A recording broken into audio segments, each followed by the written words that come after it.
This is the eCraft electronic cutting system from Craftwell. I'm going to show you how to cut paper, scraps, and cardstock. Although the eCraft is a pioneer in next-generation cutting, certain materials remain an essential favorite. Let's take a look. First, a quick review. The selection buttons around the Enter button control what's on your LCD screen, and the navigation buttons around the Cut button position the trolley to a desired location on your material. Remember, there are 3 ways to feed the paper into the machine. The first is manually, the second is automatically from the tray, a more efficient choice if you aren't planning on positioning the image in a specific spot, and the third is from a roll, also fed from the back of the machine. This feature is perfect for creating long banners and cutting large quantities of images. Cardstock can come in many sizes. It is available in both roll form as well as the more popular 12 by 12 pieces. This allows you the flexibility to determine how you would like to load it into the eCraft. Let's turn our machine on. Once the eCraft settles into the category screen, press the Mode Back button to access our settings screen. To change the settings, press the Mode button until you reach the desired mode. In this case, Manual Portrait Mode. Cardstock comes in varying weight and density. Keep in mind, if this is the first time you're cutting a material, it is recommended that you test the material first. This ensures your proper setting and avoids tearing. To test materials, Manual Portrait is the suggested mode. At the bottom of the screen, you will notice the tab settings. Tabs connect the material to the image being cut. Density refers to the number of tabs on the edge of the image, and width refers to the size of the tab itself. Tabs are generally used for intricate designs, banners, and paper that is difficult to cut. The secret to finding out an appropriate setting is to begin with the tab settings of 0 for density. This eliminates a setting request for width. To do so, use the right or left navigation arrow. Press Enter to return to the category screen. To load, line the edge of the paper up with the 0 at the bottom left of the machine. Make sure the edge of the paper is against the roller so it will feed in straight. Press the arrow up button to feed the paper into the eCraft.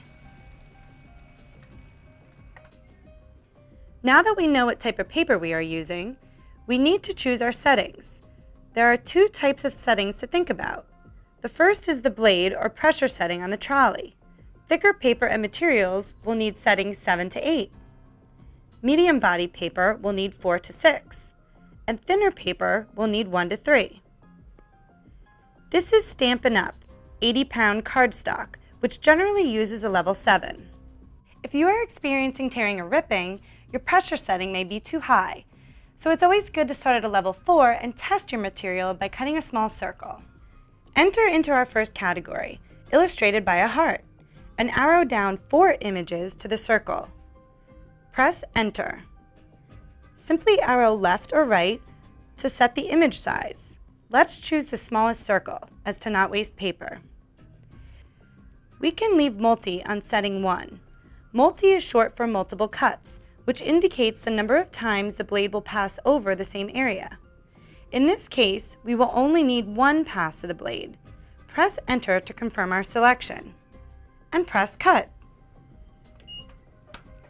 Be sure to note the blue indicator light located on the trolley. Seeing the blue light indicates the blade has successfully cut completely through the material. This was the proper setting for this cardstock. We can use this setting for the remainder of the stock. Now that we have determined the appropriate settings, we can continue to cut with this paper. I will choose a more intricate cut and use the tray mode. Let's press the Mode Back button to return to the settings screen. Continue to press the mode until the tray mode is selected. Keep current tab settings and press Enter to return to the category screen. I will select the Nature category by scrolling with the selection arrows. Press Enter to select this category. Using the up or down arrows, I scroll to the butterfly image and press Enter. Select the size using the left and right selection arrows, and press Enter to confirm our selection. Simply place the paper into the tray and press Cut.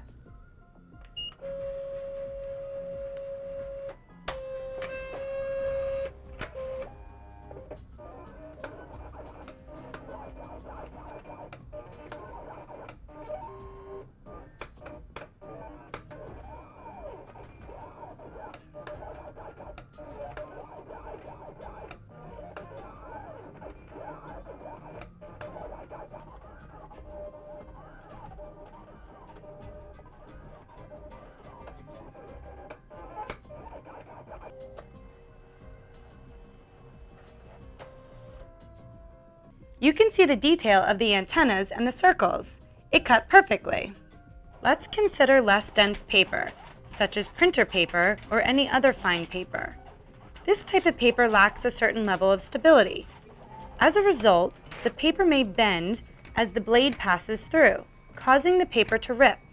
We can eliminate this by using a piece of cardstock as a carrier under the thin paper. There is no need to use tape or glue. Just place it on top and feed into the machine.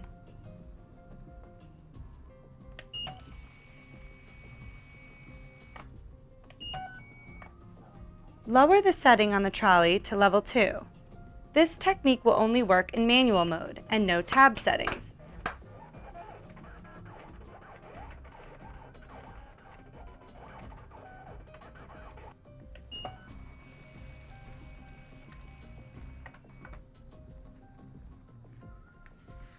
By doing so, we achieve a successful cut with thin paper, and cardstock remains untouched. Take a look at construction paper. This paper has very loose fibers, making it susceptible to a tear. Therefore, we need to use a lower setting. I find 4 works well with construction paper.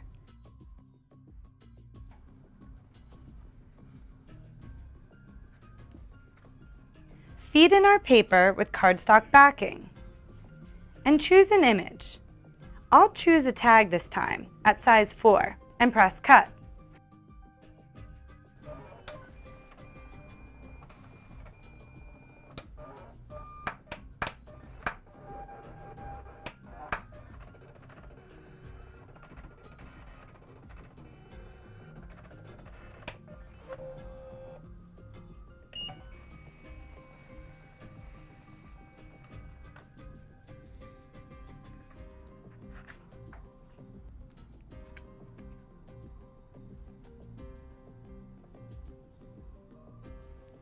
Wasted material is no longer an issue. I'm going to use a piece of the K & Company paper I used on the basic operations video. This paper is approximately 2 inches by 2 inches. Scraps cannot be loaded into the eCraft through the back of the machine. The only mode appropriate for scraps is manual mode. Feed the scrap in from the front of the eCraft, positioning the blade at the bottom left corner of the scrap. You can use the center of the gray blade housing cover as your guide. After making your image selections, be sure the size selection is at least a ½ inch smaller than the scrap height and press Cut.